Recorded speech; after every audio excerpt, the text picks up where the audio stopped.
সময়ের সাথে সাথে শৈশবের সব আনন্দগুলো হারিয়ে ফেলছি, তাই না? আমি যখন ছোট ছিলাম বিলে কিন্তু খুব মাছ ধরতাম। তোমরা কি ছোটবেলায় বিলে মাছ ধরতে? আজ যদি ধরে থাকো তাহলে অবশ্যই বুঝেছো বিলে মাছ ধরাটা কতটা আনন্দদায়ক। আর যারা কখনো বিলে মাছ মারোনি, গ্রামের বাড়িতে বেড়াতে গেলে একবার হলেও চেষ্টা করে দেখবে যে গ্রামে বিলের মধ্যে মাছ ধরা কতটা আনন্দ লাগে। তো সকাল সকাল ছোট ভাই বোনরা মাছ ধরার জন্য অলরেডি রেডি হয়ে রয়েছে তারা।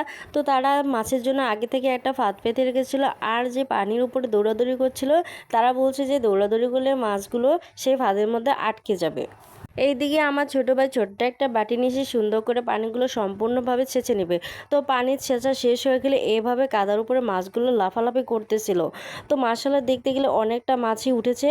তো এখানে ডায়কা, পুঁটি, খোলসা অনেক রকমের মাছ উঠেছে, টাকি মাছও আছে, টাকি মাছও উঠেছে। এখানে একজন দুইজন না, এখানে অনেকজনই মাছ মারতেছে, অনেকগুলো পোলাপান আছে, সবাই মিলে মাছ মারতেছে। তো ওরা মাছ মারতেছে এই দিকে আমি বসে থেকে ভিডিও করতেছিলাম। যেহেতু আমি কাদার মধ্যে নামতে পারবো না, ছোটোবেলায় শৈশবে এভাবে মাছ ধরতেছিলাম, তখন কতটা আনন্দ লেগেছিল। ছোটোবেলায় এভাবে আমরা অনেক মাছ ধরেছি, সকাল বিকাল দুপুর এভাবে ছোটোবেলায় মাছ ধরতাম দেখে মার হাতে কিন্তু অনেক পিটুনিও খেয়েছি।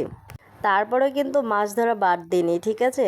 তো এদিকে দেখতে দেখতে দেখো আমার একটা ছোট বোন আছে, সে রিং জালটার মধ্যে অনেকগুলো মাছ আটকে গেছে। যেহেতু এটা নতুন জাল, তোমাদের অনেক অঞ্চলেই দেখেছো এরকম নতুন জাল, এই জালের মধ্যে কিন্তু প্রচুর মাছ আটকায়, বিশেষ করে বড় বড় মাছগুলো এটার মধ্যে খুব সুন্দরভাবে আটকে যায়।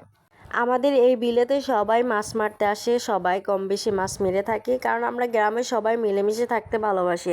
আর বিলটা কিন্তু বিশাল বড়। বিলের মাছ যারা যারা খেয়েছো তারা জানো বিলের মাছ খেতেটা কতটা মিষ্টি। অনেকেই বলে পাঁচমিশালি মাছ খেতে অনেক ভালো লাগে, আর আমার এখানে আমি বলতে গেলে পাঁচমিশালি না, এখানে আমার 10 মিশালি মাছ তুমি পাবে।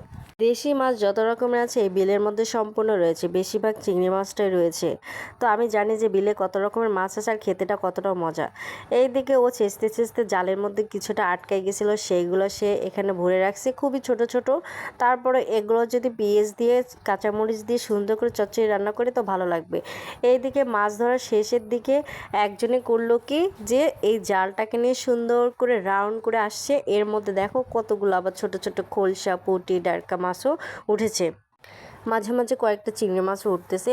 আর বিলে চিংড়ি মাছগুলো সত্যি বলতে আমার খুবই খুবই ভালো লাগে।